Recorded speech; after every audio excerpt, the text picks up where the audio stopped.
teatro siempre ha estado presente en la vida del ser humano. Desde el hombre de la caverna, los que creen que hubo un hombre en la caverna, o estos nómadas de la tierra, los primeros hombres cuando salían a cazar y salían a traer provisiones para su familia, cuando se reunían alrededor del fuego, ellos recreaban su día, y entre muecas y no sé, entre esto de imitar al otro, de cómo hacía, cómo caminaba, y se divertían con eso, ¿no? Eso es el inicio del teatro, creo, en todas las civilizaciones. El inicio del teatro siempre ha estado, y el inicio del teatro ha estado en todas las civilizaciones antiguas. El teatro es todo, ¿no? Es arte, es comunicación, es expresión, es una forma de cumplir sueños, ¿no?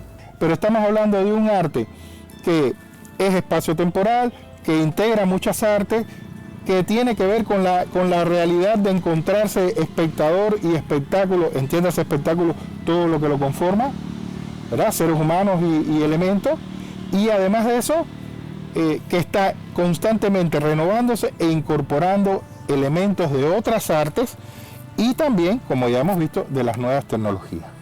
Este arte, ¿no?, que de alguna manera nos permite entendernos como humanos, reflejarnos como humanos, no necesariamente de una forma consciente, ¿no?, sino también una forma más divertida, dramática, no sé. Para mí el teatro un arte en el que te descubres a vos mismo, mostrando la vida de otras personas. En la que tiene que haber convivio, es decir, que tiene que haber un actor, tiene que haber un escenario y tiene que haber público, ¿no?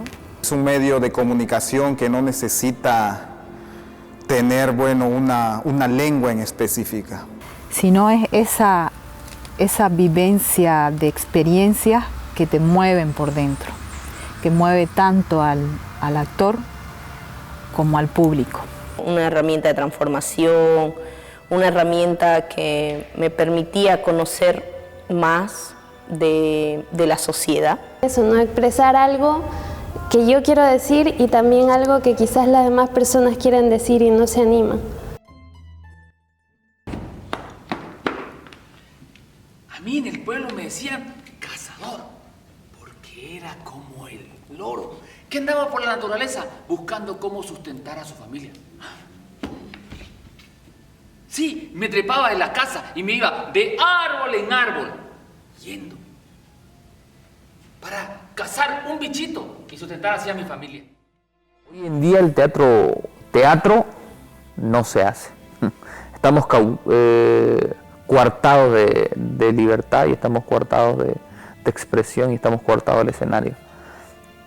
Pero en un momento en nuestra ciudad se dio un proyecto que se llamó, o no sé si se llama, porque no sé si se va a volver a hacer, Teatro Viral, ¿no? Y Teatro Viral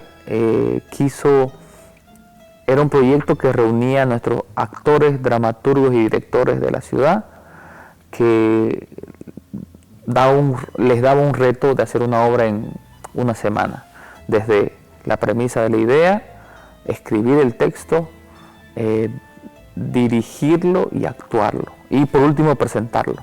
Y como teníamos estas restricciones de que no podíamos caminar hasta cierta hora, o no podíamos salir ciertos días, se hacía un día con el permiso, se grababa la obra y se presentaba. Y esa es la situación actual en nuestra ciudad, en nuestro país, que todavía no han abierto la sala, por lo menos en Santa Cruz, y todavía el teatro no ha visto luz en el escenario, pero se están grabando obras de teatro para poder mandar a concursos, para poder enviar a festivales, o para poder haber festivales digitales también que ya existen, que he visto un par.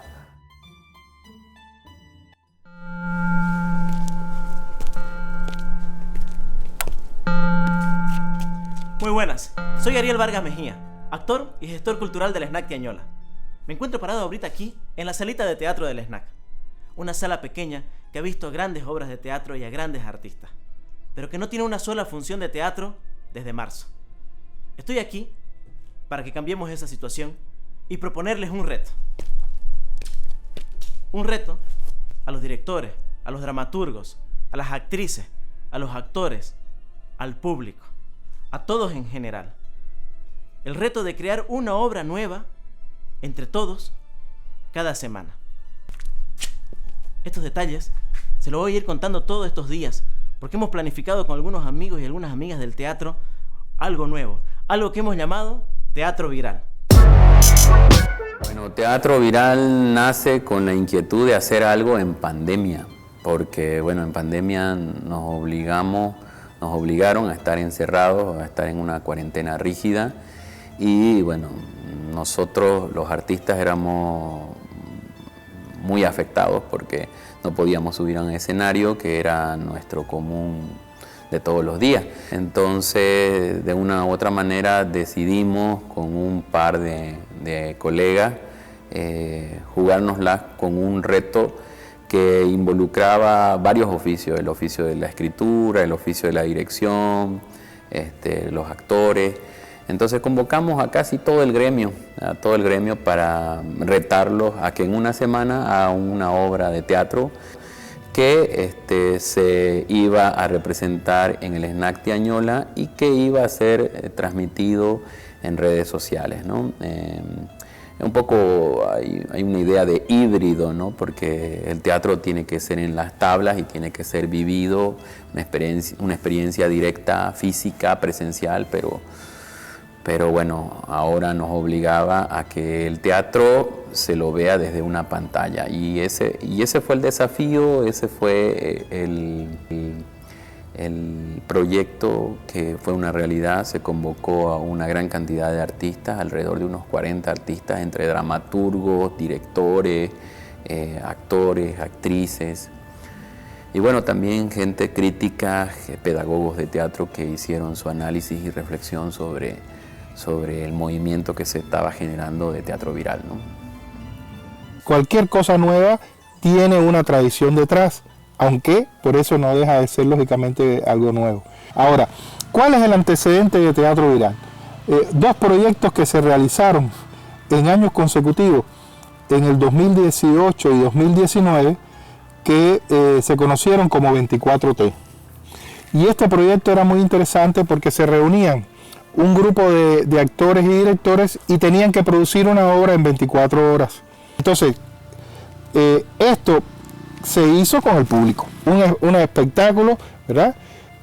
O una experiencia en la cual conviven y disfrutan y viven espectadores y los hacedores, ¿verdad? Los hacedores del teatro. Ahora, después viene la pandemia.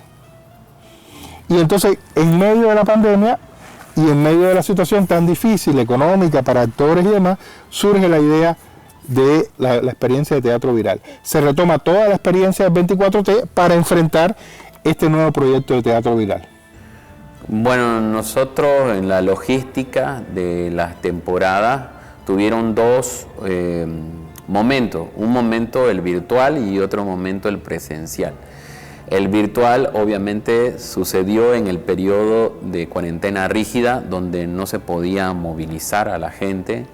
Entonces, cuando hubo una cierta flexibilidad, los actores podían ensayar de forma presencial y llegaban al SNAC Añola, grababan la obra y se transmitía. Pero después tuvimos un salto, el salto a lo presencial. Entonces, en la Casa de la Cultura nosotros presentamos todas las obras de Teatro Viral que estuvieron de forma virtual. Eso nos ayudó un poco a reencontrarnos, a conectarnos con el público, que evidentemente no asistió de forma masiva, de forma moderada, pero tuvimos ese anhelado encuentro con el público, ¿no? ¿Cómo funcionaba esto? Invitábamos un grupo de actores, dramaturgos, actrices, directoras, un grupo de artistas, en el cual se hacía un sorteo semanal. Vos no sabías con quién te iba a tocar. Entonces se seleccionaba quién iba a ser el autor. Automáticamente ese día que salía el sorteo, que era el domingo en la tarde, que hacíamos una transmisión del sorteo, en la noche, 2 horas después, con Alexei Sánchez, que era el encargado pedagógico de todo este proyecto y pieza clave de la visión artística también de cada obra. Él les daba pautas para que la creación sea única. Entonces les decía, bueno, en esta obra vas a trabajar sobre esta frase, o sobre esta percepción filosófica, o sobre, sobre esta percepción, sobre esta frase, con estos elementos que tiene que haber esto, otro, y los colores son tal. O sea, había un universo a crear con ciertas pautas para que la obra sea única. La dramaturga o el dramaturgo tenía 2 días para escritura y entregaba la obra. El director retomaba la posta, que también había salido por sorteo, y empezaba a trabajar con los actores, y después tenía un ensayo y la presentación final, que la gente lo compraba virtual y veía la obra en estreno desde sus casas. Espectacular que se haga esto como continuidad de los 2 24T, ¿verdad?, que hicimos en el 2018 y en el 2019. Y también hay otros elementos significantes que de una forma u otra tienen que aparecer en la obra, como hacíamos en el 24T, que incluso en el escenario colocábamos los elementos. Puede generar todo ese... claro, puedo jugar yo con toda esa dicotomía. Pero lo que eso tiene que estar como en la trama de la obra. Esto es para la trama de la obra. Con respecto a la parte metodológica, tecnológica, productiva de teatro viral, desde la primera temporada, recordemos que se hicieron 2 temporadas para adultos, primera y segunda temporada. Desde el punto de vista de las bases creativas, se mantienen los conceptos que se desarrollaron en el 24T. O sea, había una serie, cada grupo tenía una serie de elementos semánticos que tenían que aparecer en la puesta en escena. Y que esos elementos semánticos variaban de un grupo a otro. Fueron 4, si mal no recuerdo, fueron 4 grupos de actores, actrices, un dramaturgo y un director. Y entonces ellos tenían en las bases esos elementos que contribuían a desarrollar el proceso de la puesta en escena y que de una forma u otra tenían que aparecer, decirse o presentarse físicamente en la escena. Y entonces había una frase que animaba y tenía que aparecer de una forma u otra transversalmente en toda la obra. Entonces cada grupo desarrolló su trabajo así. Y lo desarrolló también en muy corto tiempo. Claro, no como el 24T. El 24T, no por gusto, dice 24T, 24 horas, ¿verdad?, de trabajo. Ahora, aquí estamos hablando de una semana. Y entonces, en esa semana, había que el dramaturgo tenía que escribir el texto, entregar el texto, comenzaban los ensayos. La experiencia de la primera temporada fue muy interesante. Ya estamos hablando de la parte productiva, creativa. Fue muy interesante porque como la pandemia estaba en su punto más álgido, muchos de los ensayos se hicieron por Zoom. Hicieron por Zoom los ensayos, los grupos se reunían incluso por Zoom. Y ya después, al final, se hacía entonces un ensayo general y un montaje con los actores y se grababa el espectáculo. Se intentó, y eso es una de las cosas que tenemos que ver, porque aquí ya entramos en este otro tipo de teatro, ¿verdad? Hay quienes llaman teatro digital, teatro audiovisual, videoteatro, y en el inicio se trató de presentar online, o sea, de forma sincrónica, para que los espectadores estuvieran viendo algo que está sucediendo en ese momento. Fíjense que esto implicó toda la incorporación de una serie de tecnologías y de grupos de personas que trajeron lógicamente esas tecnologías, ya no solo un camarógrafo que grabara, sino grabarse para a la vez transmitirse, ¿verdad?, vía online. Y esto que se llegó a realizar en algunas de las presentaciones que se hicieron fue un poco complejo, porque no solo por la cuestión técnica, que yo creo que se resolvió bastante bien, fue complejo sobre todo por el nivel del ancho de banda y la conectividad, tanto para transmitir, ¿verdad?, para subir y que el público pudiera verlo en línea, como también por la conexión del público. Sabemos que los problemas de ancho de banda y demás. Entonces, ahí, al ver estas dificultades, se cambió a ya desarrollar el trabajo así como estoy explicando durante una semana, grabar y entonces presentar el espectáculo el fin de semana. Ahora, ¿qué otra cosa resulta interesante aquí y que hace falta definir? Un poco desde la tradición. Cuando el cine surge, en los primeros años del siglo XX, surge precisamente como teatro filmado. O sea, las primeras películas de la historia del cine, no estamos hablando de Lumière, ya estamos hablando de filmes, de que contaban una historia. Las primeras películas eran teatro filmado. Y no digo teatro grabado, no por gusto, digo teatro filmado. Eran teatro filmado en aquellas películas del celuloide, ¿verdad? Entonces, era una obra de teatro con una cámara, generalmente una sola cámara, y ahí se iba filmando toda la historia. Entonces fíjense la vinculación de teatro y cine en el surgimiento del cine. Después ya no, ya después el cine creó su lenguaje y se convirtió en lo que todos conocemos hoy, incluso a partir de las nuevas tecnologías, que ya es asombroso lo que puede hacerse en el cine en la actualidad. Entonces, ¿por qué vuelvo al teatro filmado de cómo surgió el cine? Porque esa tradición ha continuado. Entonces, una de las experiencias que estuvo al alcance del público, porque ¿qué era lo que estaba pasando? A ver, hay una pandemia, no podemos reunirnos en el teatro, no puede suceder ese compartir una experiencia, ¿verdad? En el teatro, no podemos realizar ese convivio teatral. Entonces, por lo tanto, hay que buscar otra forma. Y entonces, la forma era utilizar, ¿verdad?, las nuevas tecnologías, internet y demás para poder llevar el teatro al público, a ese público que antes asistía a las salas generalmente y que estaba ansioso por ver teatro.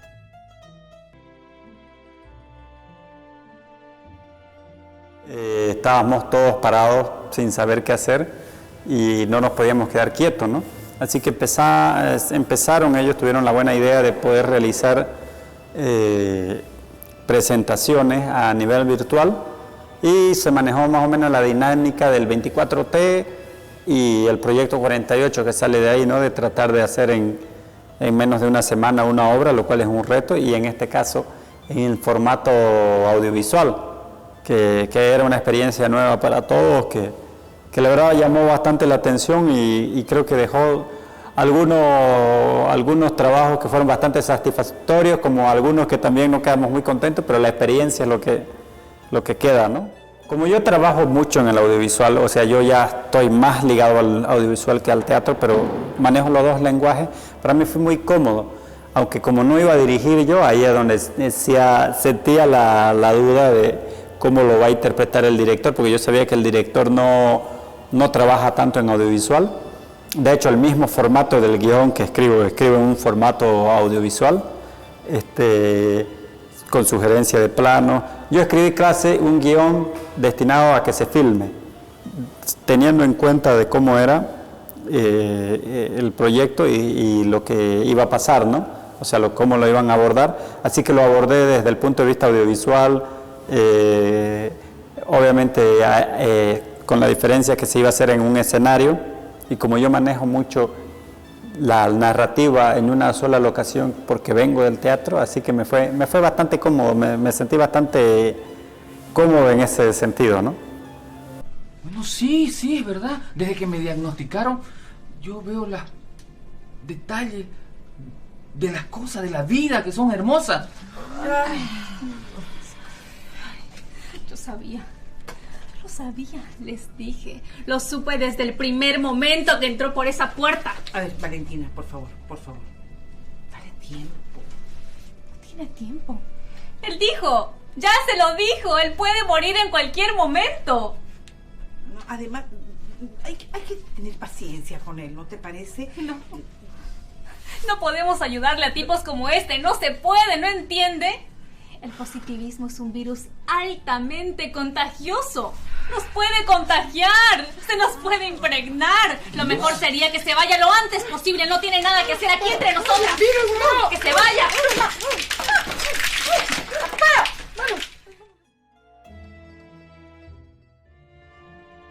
Bueno, me involucré en el proyecto porque me invitaron, lo cual agradezco muchísimo, pero me parece genial además esta forma en la que hemos llegado todos a trabajar juntos, ¿no? Que finalmente creo que es uno de los puntos fuertes del teatro viral, es hacer que todos los que trabajamos aquí en Santa Cruz en artes escénicas podamos confluir en un proyecto en común y trabajar todos con todos, ¿no? Que creo que me parece que es lo interesante del proyecto.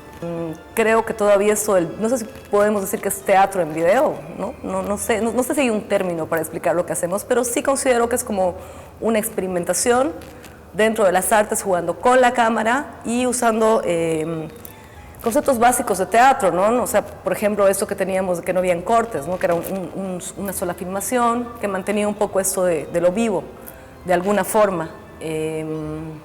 Es una experiencia divertidísima y nutritiva, ¿no? Tanto para los actores como para mí, que igual los ensayos fueron a través de Zoom, digamos, ¿no? Igual tenías como una cámara, una pantalla, una sola mirada, entonces comienzas a mirar también un poco desde el juego de la cámara, ¿no?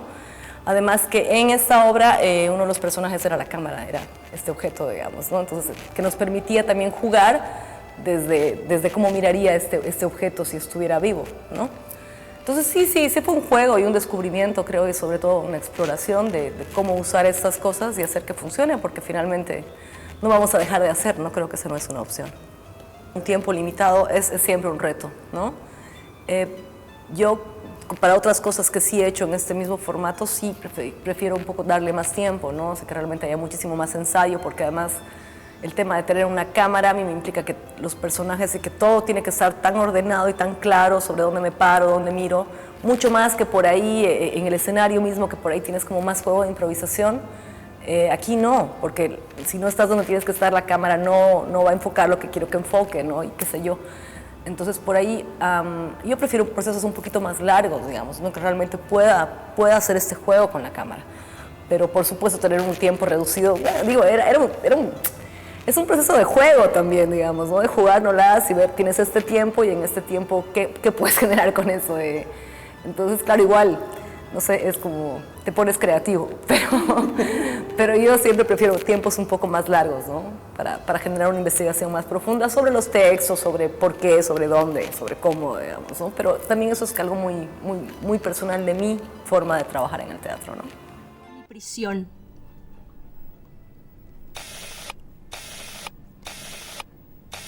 Arranco de mi pecho el reloj que fue mi corazón. Salgo a la calle, vestida con mi propia sangre.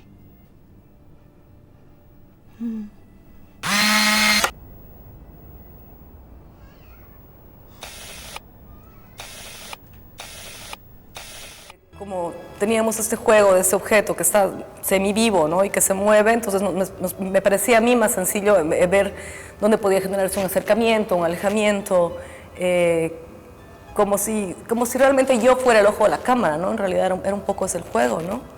Me pareció que eso fue incluso más sencillo que pensar en una toma y qué sé yo, ¿no? Que me daba más posibilidades de juego, incluso a nivel teatral, y que además podría generar algo interesante en el audiovisual, ¿no? ¿Querés que tengamos una charla sobre el amor? Vení, ¿vos querés que tengamos una charla sobre el amor? ¿En serio? ¿Qué mierda? Sí, pero puedo perfectamente diferenciar el concepto de amor y aplicarlo si corresponde a tus actos. Esta escénica, che. Te voy a reinstalar completo el sistema operativo, vas a ver. Morel. ¿Y si solo llegamos a destruirla? ¿Y si solo captamos lo superficial como una vulgar cámara fotográfica o filmadora y no su esencia? Eso que dice Salma. Fede.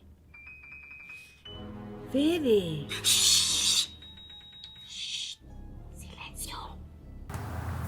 Y bueno, apareció Porfirio Azogue con la idea teatro viral. ¡Wow! Interesante la idea de teatro viral. Interesante cómo iba a ser el mecanismo, ¿no? Después de unas experiencias de 24T, donde se sorteaban los actores, los directores, los dramaturgos, pero era presencial. Ahora la figura era la misma o parecida, pero había que enfrentarse a la cámara. Sí, sí, estamos bien. ¿Y recogieron la encomienda que les mandé? Ese abrigo que está ahí es para tu hermano. No te lo vayas a poner vos. Sí, ¿y los horneados ya los recogieron? Una experiencia nueva con las cámaras, una experiencia nueva que tuvimos que implementar y adaptarnos nosotros en el teatro para poder llegar a toda esa gente que la verdad lo necesitaba. Y lo necesitábamos nosotros igual, como familia del teatro, como familia del arte. Necesitábamos no poder decir aquí estamos nosotros los artistas también acompañando a todos en esta pandemia. No me hables de la historia.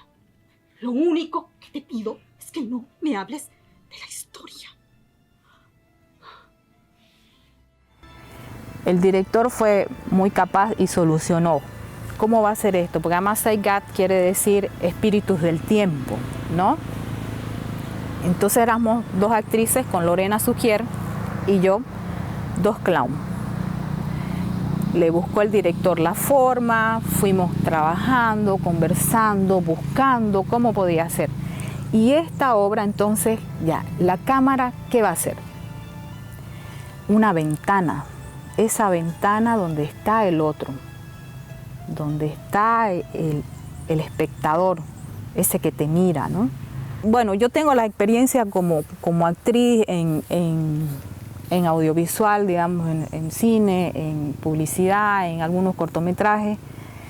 Y o sea, la mayoría de las veces nunca hablas directo a la cámara ni la mirás, ¿no? Y la cámara está ahí, pero vos sentís así como que te respira, te absorbe, ¿no? Pero es otra la sensación, ¿no? Es otra, no es lo mismo porque entonces uno dice, no, porque yo ya he hecho audiovisual, estoy acostumbrado a la cámara. No fue lo mismo.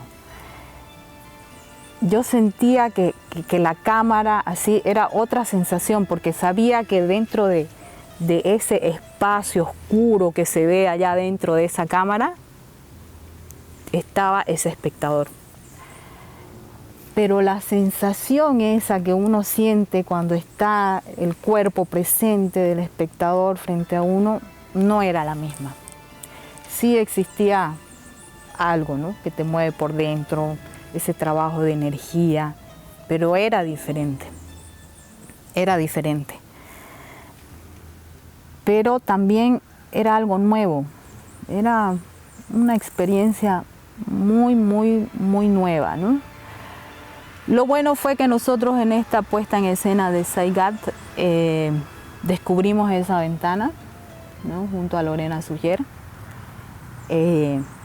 Observamos, miramos, ¿no?, apuntamos a ese público que era la cámara, ¿no?, le hablamos a ese público, ¿no?, tratando de traspasar ese lente, esa cámara oscura que hay al final de la cámara, del lente, ¿no?, ese ojo grande que te mira. Entonces, transformar ese ojo para que sea el público. No me interpretar tu sueño, o lo que tengas en la cabeza, o tu pesadilla, toda esa huevada. Eres un insensible, eso es lo que eres. Yo tengo sueños, pero sueños fuera de estas 4 paredes. Siempre seguí con lo mismo de tus sueños irrealizables. ¿Sabes qué? El mundo se está acabando allá afuera. Y vos seguís aquí con lo mismo. ¿Qué? ¿Te vas a quedar a vivir aquí para siempre? ¿Vamos a vivir para siempre en esta cuarentena eterna? ¿Qué? Pensá un poco. ¿Qué estás diciendo? ¿Que yo no hago nada aquí? ¿Eso estás diciendo? Sí. Sin embargo, vos sos el que no haces nada porque estás ahí todo el día en tu computadora. Al trabajar para una cámara en teatro viral y en Paquete Ilusiones, tuvimos que adaptarnos a un espacio más pequeño, la voz, trabajarla un poco más, se puede decir, con menor intención, porque estamos trabajando precisamente ante las cámaras, ¿no? Entonces, me costó al inicio un poco. Me costó al inicio un poco porque yo soy muy explosivo muchas veces, entonces quería moverme de un lado para el otro y me decía, no te puedes salir de aquí ni de acá. Entonces todo va a surgir ahí. Pero al fin y al cabo lo logramos, hicimos creo algo muy interesante, con el trabajo audiovisual, además la mezcla de sonidos aparte, cada cosa después unirlas para que funcione. Fue una experiencia, se puede decir, maravillosa en el sentido, en su momento además, ¿no? En su momento, y pues como artista a nosotros nos nutre mucho. Ese encuentro de interactuar frente a la cámara y que la cámara te siga para un lado, para el otro, prácticamente lo tuve que convertir en un amigo más en escena. Entonces era hacerlo parte también de ese momento. Era como hablarle realmente a alguien más que estaba en el escenario, que sabía que a través de ese amigo yo iba a poder llegar más allá. Frente a la cámara, solamente me tenía que apegar y era un momento más íntimo con ella. Entonces de esa manera también pues reducía todo el trabajo que nosotros hacemos en el teatro en algo más chico, ¿no? Pero efectivo.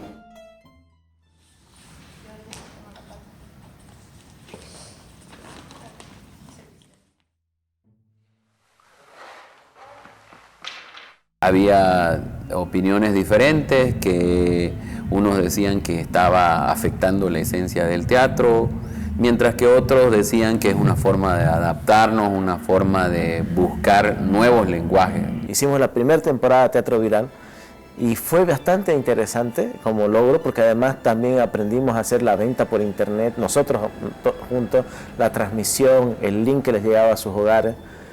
Pero ya en la segunda temporada apareció algo mucho más lindo, que manejamos una sala de espera. Entonces, si teníamos en esta parte de aquí, la gente se conectaba por Zoom y yo estaba aquí con el director, con Porfirio, que es uno de los organizadores, con la directora o el dramaturgo, dependiendo de quiénes estén aquí, conversando directamente con la gente, como cuando uno llega al teatro. Entonces la gente iba entrando al Zoom y nosotros, hola fulano, hola vengano, había ese encuentro. Eso era bien lindo. No es lo mismo que lo presencial, pero se logró. Y de ahí decía, bueno, ahora los dejamos con la obra y mandábamos una toma del teatro. Y ahí ya la gente veía la obra.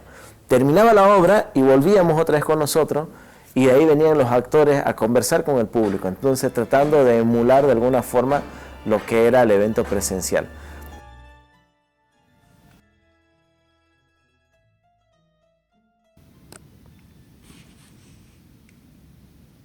La primera temporada fui el director, estuve a cargo del audiovisual y habían dos formas de hacerla, desde mi concepción como lo audiovisual, porque yo soy comunicador social y trabajo en lo audiovisual, también en lo teatral, pero yo también recibía el texto que se iba a grabar, no asistía a los ensayos, pero ya tenía una idea de qué trataba la historia y cómo podría ser contada. Luego, cuando nos juntábamos con el director, él proponía o yo proponía, ¿no? Lo ideal es que él proponga su puesta en escena y yo le dé el lenguaje audiovisual. Como las propuestas eran plano secuencia, yo proponía mis movimientos o proponía los movimientos y el director ahí veía si le parecía o no, pero casi con todos tuvimos como la libertad de proponer un lenguaje audiovisual, ¿no? Desde el plano secuencia. Y todas las historias tenían distintas formas de contarse también, ¿no? Habían planos secuencias fijos, había planos secuencias que se movían, habían planos secuencias con zoom, habían con fijos, ¿no? Eso, creo que la dirección se fue dando en conjunto, y solo me acuerdo de una obra donde yo propuse todo, o yo propuse como desde el sonido, desde el contar desde la cámara, y el director le encantó la idea y fue como que trabajamos súper bien, porque también hubo una fusión de lo teatral de él y desde mi parte lo audiovisual, ¿no? Que se fusionó súper lindo y salió un bonito experimento teatral audiovisual.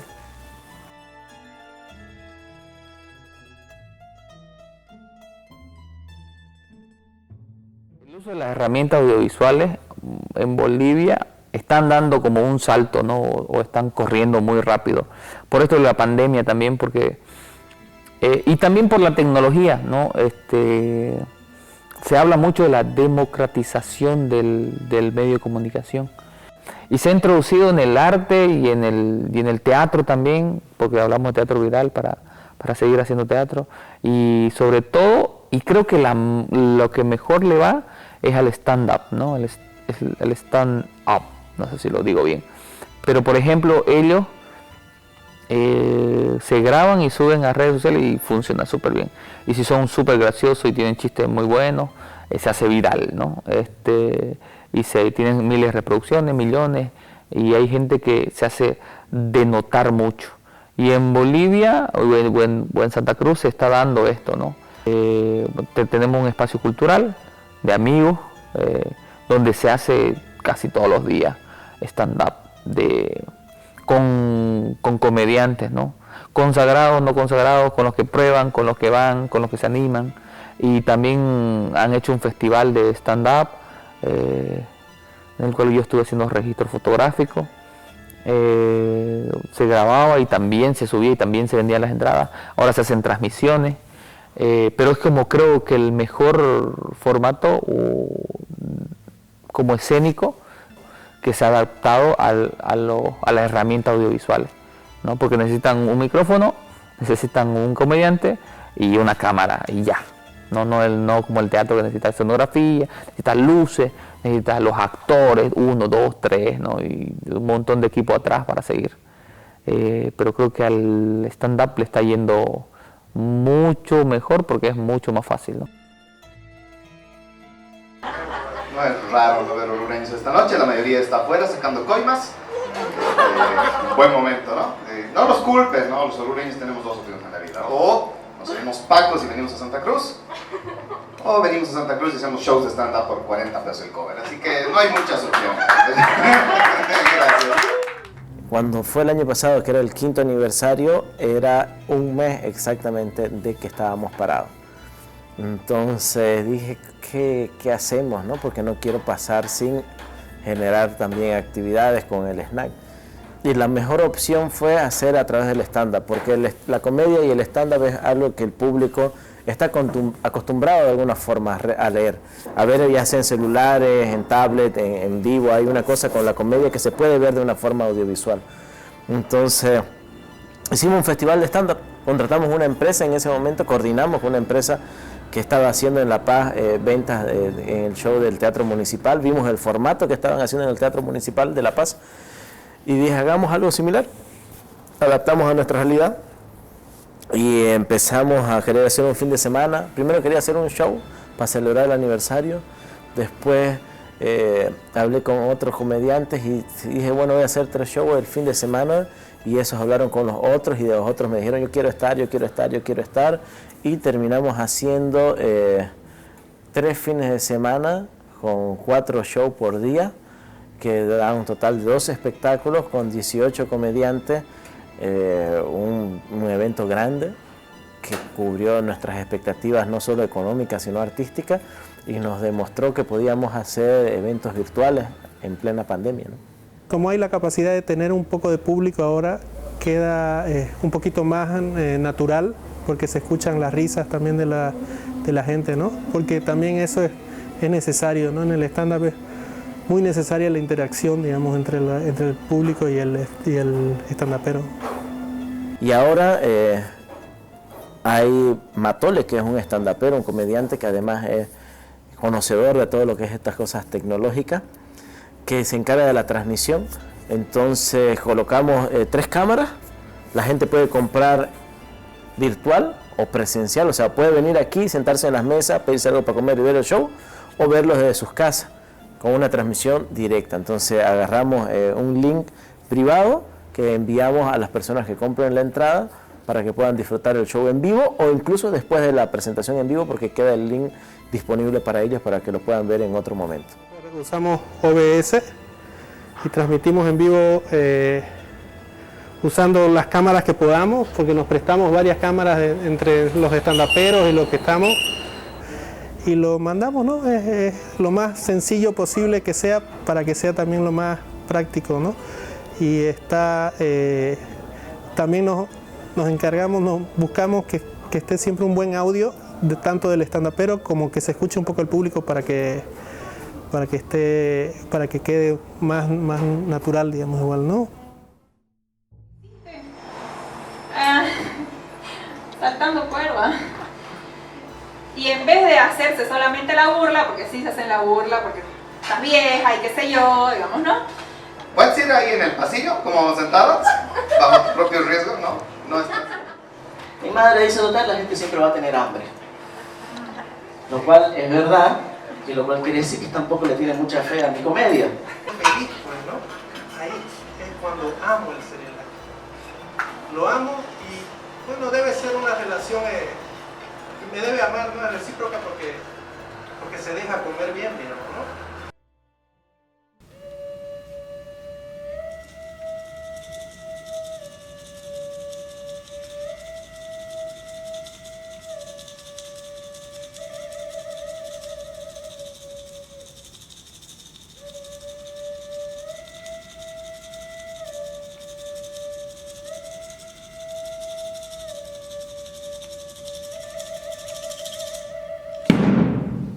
En el camino estamos y hacia el abuelo vamos. Yo cuento cuentos en el Museo de Arte Campo y a mí me invitaron a contar. Luego a mí me parecieron súper interesantes y teatrales las historias o los cuentos que tienen este museo, que son los únicos que tienen porque han hecho un trabajo de recolección de oralidades de estos pueblos, ¿no? Tienen del pueblo guarayo en su mayoría. Entonces yo los vi muy teatrales y dije, ahí esto hay que hacerlo teatro. Luego los hemos presentado en Santa Cruz, en la Feria del Libro de Santa Cruz, en la Feria del Libro de La Paz. Nos invitaron y bueno, cuando teníamos un proyectillo de llevar a las bibliotecas y a los colegios también, pero como esto se nos complicó por la situación, paramos el proyecto y ya no avanzamos. Y ahora que se puede un poquito más y se puede grabarlo, yo pensé y se me ocurrió, y también porque nos llegaron muchas convocatorias de festivales de teatro que se van a hacer digitales, ¿no? Como online, como también presenciales, según la situación se dé en la ciudad que corresponda, ¿no? Los abuelos cuentan que cuando todo ya estaba oscuro y todas las personas del pueblo dormían, entonces salía por las noches un hombre que le gustaba el silencio y la oscuridad, que ingresaba a las casas y observaba cómo dormían todas las personas del pueblo. No solo las observaba, sino también se acercaba a ellas y las mordía para poder robarle su sangre. Nadie sabía lo que pasaba hasta que un día en la casa José se despertaron antes que cante el gallo, como era costumbre, y él se dio cuenta que su esposa tenía algo raro en el brazo. La obra se llama Cuentos Guarayos y trata, bueno, contamos 3 cuentos, porque no podríamos contar todos porque serían 300 horas. Entonces son tres cuentos básicamente, que es el origen del eclipse lunar, la llegada de los mosquitos al pueblo guarayo y cómo nace el trueno y el relámpago, ¿no? Esa es como su mitología de ellos, y lo contamos en lenguaje teatral. Y cómo trabajamos el guión. El Museo de Arte Campo hizo un taller no sé si en el 90, sí creo que es el principio o finales del 90, con el pueblo de Urubichá, que es cerca de Guarayos, ¿no? Entonces ellos les dieron un curso de dibujo y de pintura, y luego atrás pintaron unas ventanitas donde cuentan una historia, y cuando se abren hacen el epílogo de la historia. Y atrás de la ventanita estaba el cuento, ¿no? Y la narración oral esta. Hicieron el registro de los cuentos. Yo cuando los leí, los conté, fue casi literal como ellos los escribieron. Pero ya en el guión que hicimos para la obra de teatro, tuvimos que fantasear más porque habían cosas que no cerraban o habían muchos tiempos que había que hacerlo, pausas, respiraciones, inventarnos un par de personajes, que también juega eso como la teatralidad. Pero lo trabajamos con los actores, ¿no? Cada uno se le asignó un cuento y cada uno le dio como su estilo, y luego unificamos el texto a un mismo lenguaje, ¿no? Y así lo trabajamos.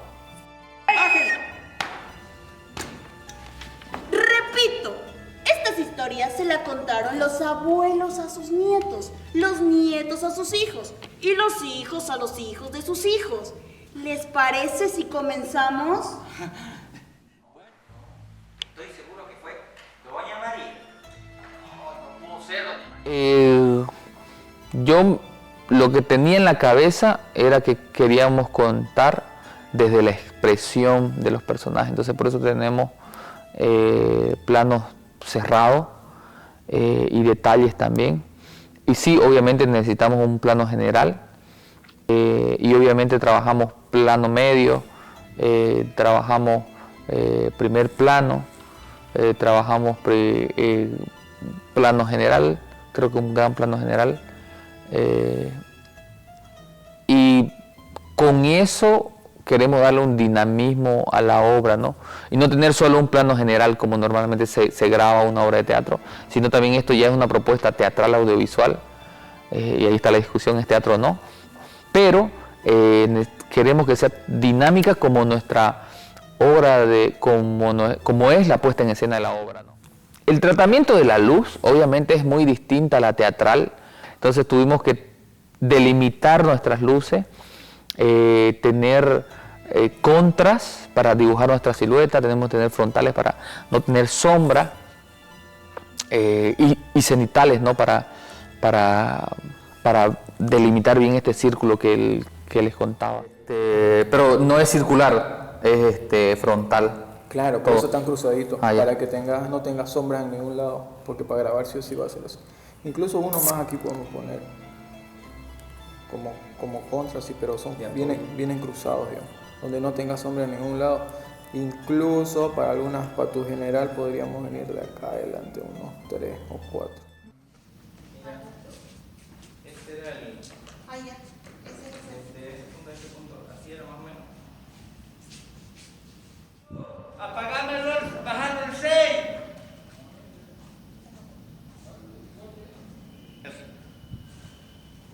¿Te dijo algo? No.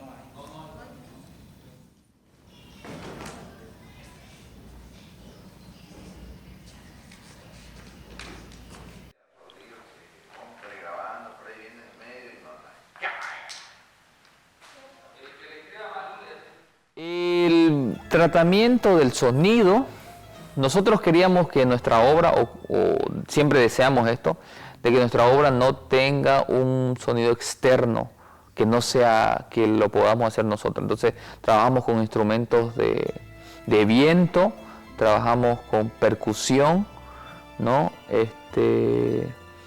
Y todos los sonidos que hacemos en escenas son hechos por nosotros.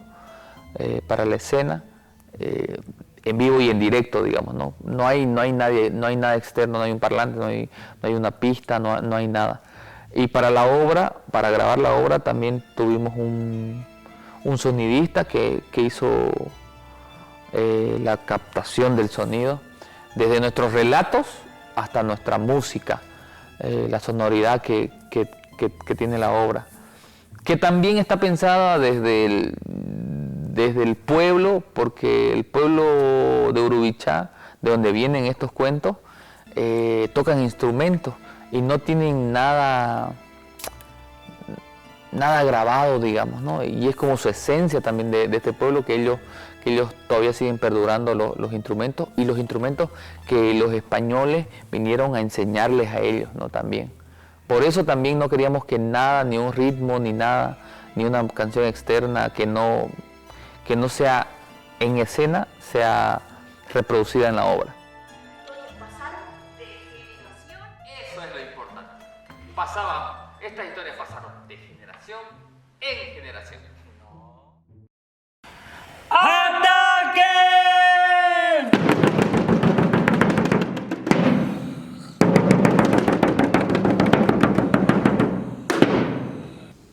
¿Cómo dormían? ¿Y saben qué hacían? Los mordía y le robaba su sangre. Beatriz, al ver que el pueblo se acercaba, tomó a Pablito y se encerró en la choza para tratar de protegerse, pero los hombres le prendieron fuego a su refugio, cuando de pronto, repentinamente, Beatriz y Pablito explotaron.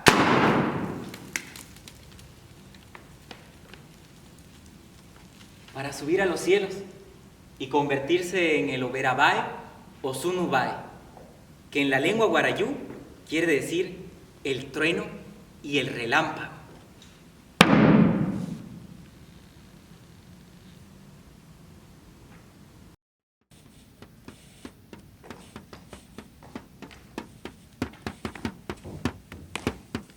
La masacre de Kuroyuki es más que todo la historia de sus historias. Y Bimarei, que significa en guaraní tierra sin mal, donde las raíces crecen sin parar. Yo leí una obra que se llama Las Bacantes de Eurípides.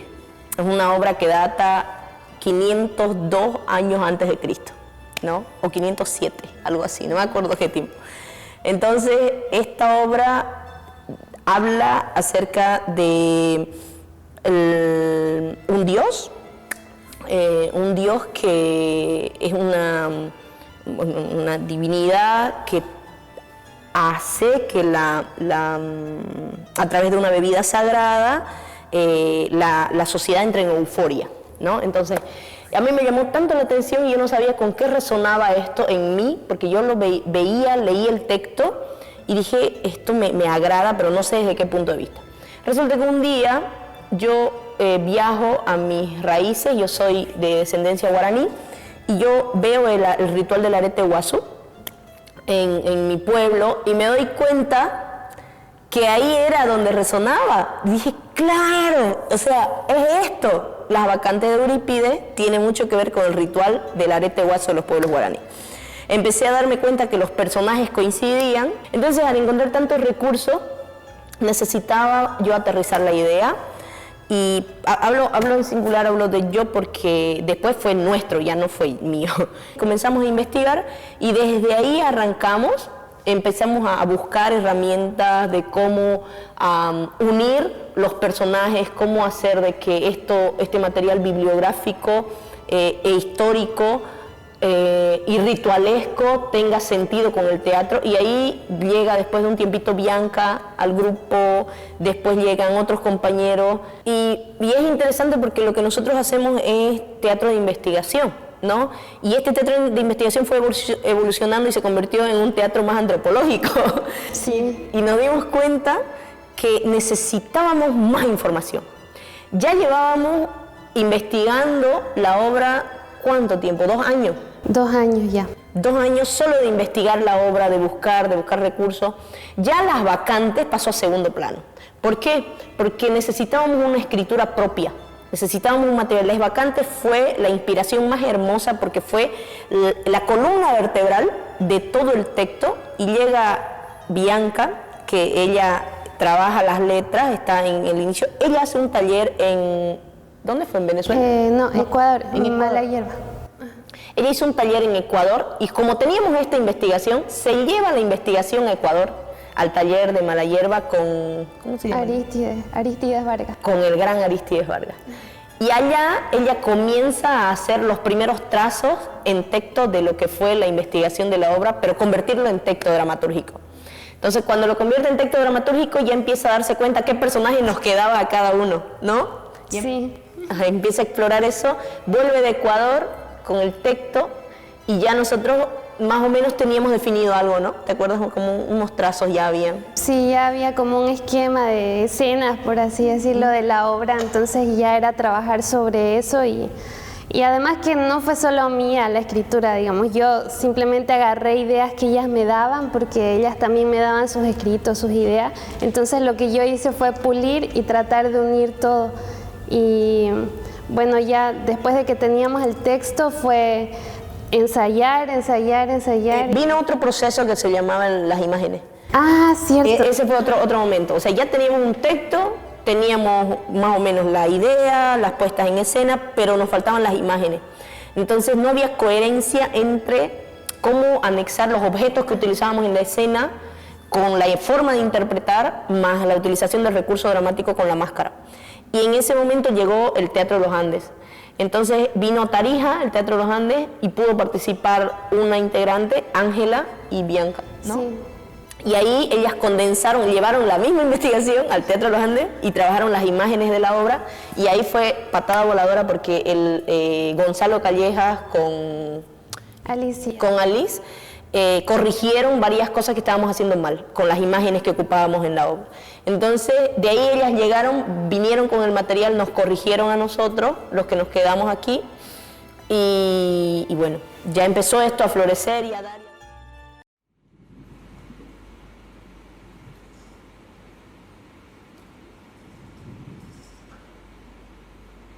No quiero morirme en el olvido sin antes contarles esta historia. Es que de a poquito se me va la cabeza. Hay que amarrarla fuerte para que no se vaya. Así decía mi mamita. Ha llegado a nuestra tierra un toro. Era negro. Era peludo. Y tenía la mirada que penetraba en la memoria.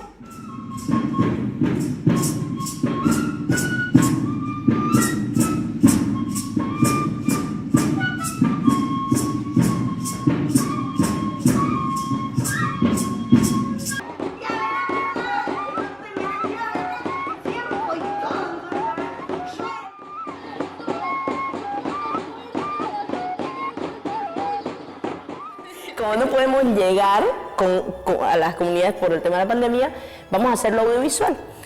Entonces, la idea era sí o sí ver la posibilidad de que las comunidades que no habían visto Ibimarey, no se habían enterado de que estábamos nosotros haciendo Ibimarey, tengan la oportunidad de seguir viéndolo de manera gratuita, de manera de llegar a ellos. Ese es nuestro objetivo. Y nos postulamos, pues, ¿no? Nos postulamos ya otra vez con este proyecto pidiendo recursos para que podamos convertir este teatro en audiovisual y ganamos, ¿no? Ganamos ese financiamiento. El guión se trabajó en base a la dramaturgia de la obra.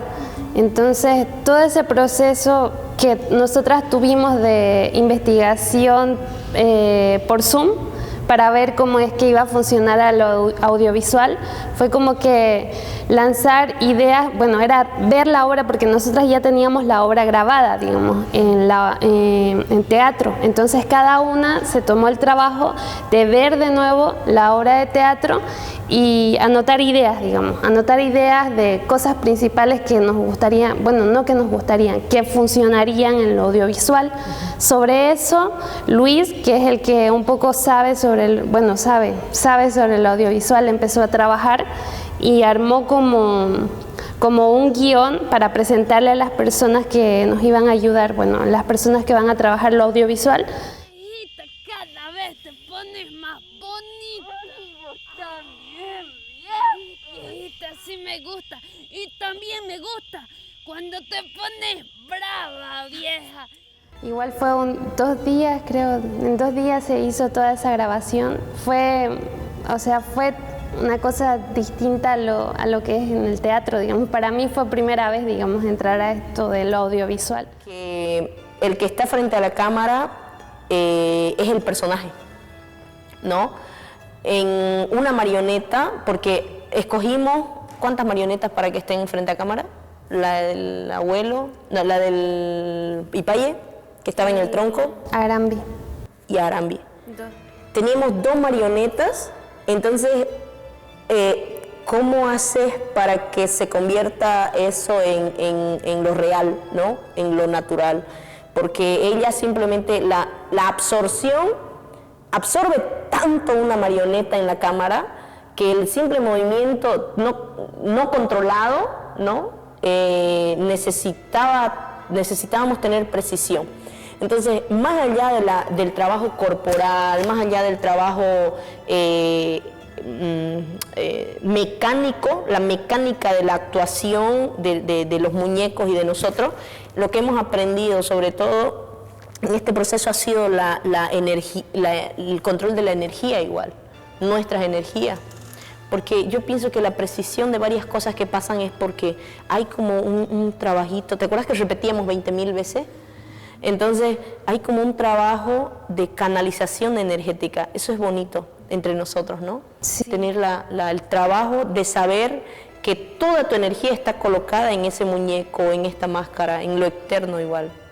Sí. Eso es interesante. Igual como actores, ¿no? Porque en el teatro nos enseñan de que tenemos que llegar hasta el último de la fila, digamos, para que no se duerma el último de la fila. En este caso la cámara está aquí, digamos, ¿cómo hago? O sea, es regular esa energía, como dice Marioli, y la voz también, porque no es lo mismo en un teatro de que tenés que hacer que se te escuche hasta el último de la fila, que la cámara acá, ¿no? Y ¿cómo se llama? Los micrófonos. La primera idea de Ivy Marey, cuando me hablaron para hacerme cargo del audiovisual, era en un teatro. Y no sé si a mí me gustó la idea o no me gustó. Yo me acuerdo que acepté el reto ese. Y bueno, yo pensaba en las luces, ¿no? Porque obviamente el audiovisual necesita muchas luces. Y en un teatro muy oscuro, o sea, con telas negras, se tiene que trabajar con las luces. Pero luego cambiaron de opinión las actrices y dijeron que vamos a un escenario real. Entonces desde ahí fue como la pega, ¿no? Primero tuvimos que ver todo el equipo audiovisual, porque teníamos director de fotografía, teníamos director de sonido, teníamos hasta director de cámara, asistente de cámara. Entonces todos tuvimos que ir a ver la obra para decodificar y ver cómo la contábamos, ¿no?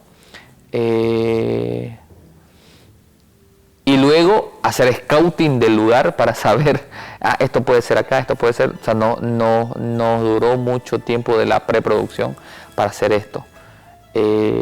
La combinación fue genial porque el texto cuenta un viaje que hacen los personajes, y en lo audiovisual realmente encontramos unos caminos súper lindos y también simulamos este viaje, ¿no? Que es muy loco, porque todo lo hicimos alrededor no más de 1 kilómetro, creo, y parece que viajan mucho, ¿no? Y eso es la magia del montaje en lo audiovisual, y la magia que cuando se van uniendo las partes van creando cosas, desde la sonoridad, desde lo visual, desde lo artístico y lo teatral, y desde la actuación, crea mucha fuerza, ¿no? Fue como un proceso muy lindo, híbrido, que al final Ivy Marey para mí terminó siendo muy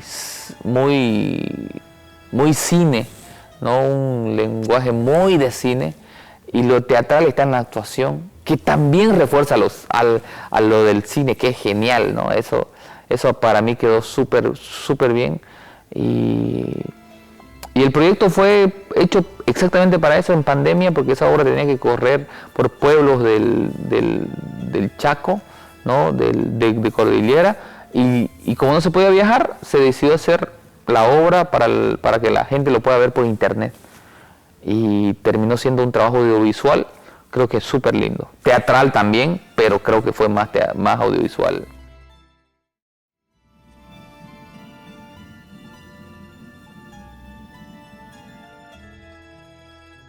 Son las ventajas y las desventajas. Se pierde esa inmediatez, ese convivio, ese asistir de forma viva, ¿verdad?, a un espectáculo y sentir eso en carne propia. Se pierde innegablemente y es ya un producto como enlatado, ¿verdad?, que vamos a ver de forma sincrónica, como dijimos, o sea, a la misma vez que sucede o a la vez que sucede, o de forma sincrónica cuando después nos conectamos. Ahora, esa sería la gran desventaja. ¿Y cuáles son las ventajas?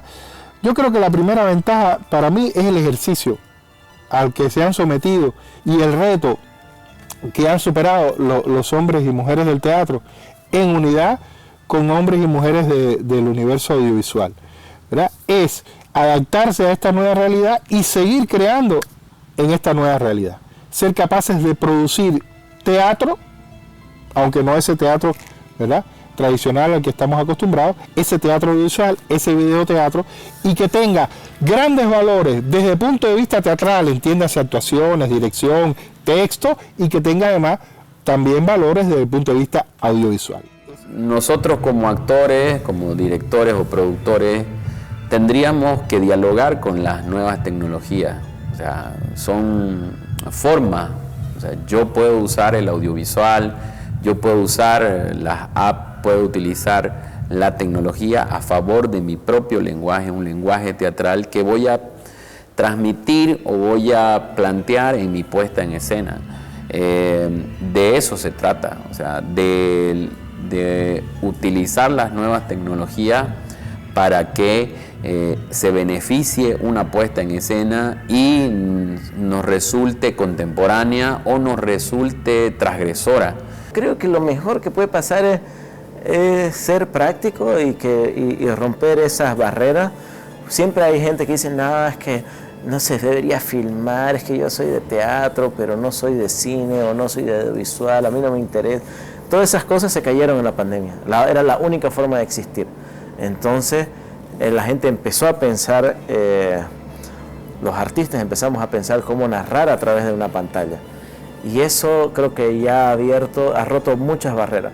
Entonces no va a haber vuelta atrás en ese sentido. Seguro volverá a lo presencial y seguirá siendo importantísimo y vital lo presencial, pero poder comunicarnos con la gente a través de las pantallas creo que es algo que deberíamos hacer más y debería crecer más, y la pandemia nos obligó a romper esa barrera y ahora hay que aprovechar y seguir creciendo, ¿no?, para poder llegar a más gente a través de las pantallas, ¿no? No sé a cuánta gente le interesa ver teatro en un formato audiovisual, ¿no? Entonces, tal vez justamente ahí es el juego, ¿no? El reinventarnos y el decir cómo proponemos algo nuevo a partir de este formato, ¿no? Porque si hacemos lo mismo con un formato grabado, creo que se pierde total interés y que termina siendo algo un poco sin chiste, ¿no? Entonces, justamente el juego está en este descubrimiento, investigación de cómo hacemos que sea atractivo para el público que va a ver esto en un formato de audiovisual. Pero creo que ahí está el trabajo todavía que nos estamos dando y que nos tenemos que dar, ¿no?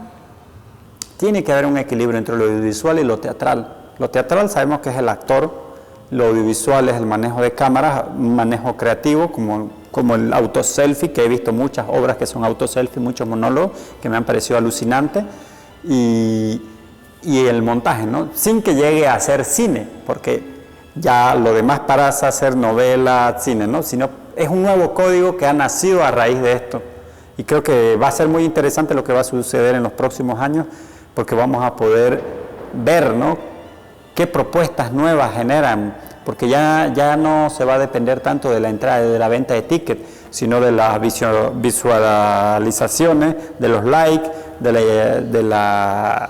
los auspicios que puedan entrar o de la publicidad. Creo que nos está abriendo bastantes puertas para poder elaborar nuevos contenidos sin dejar de producir teatro y al mismo tiempo el audiovisual, ¿no? Esta mezcla que se da que que me parece muy, muy atractiva y es un reto muy grande, ¿no?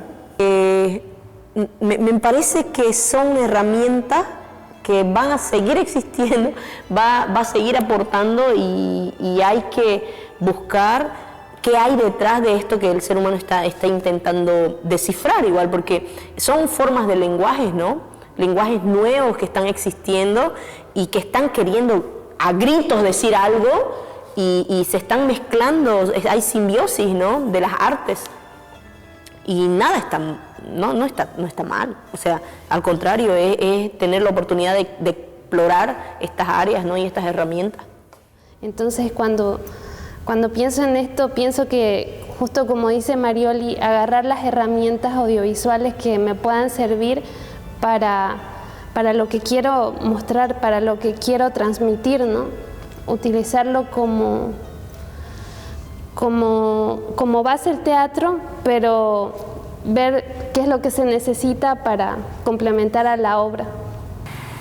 Las vamos a seguir utilizando, vamos a seguir intentando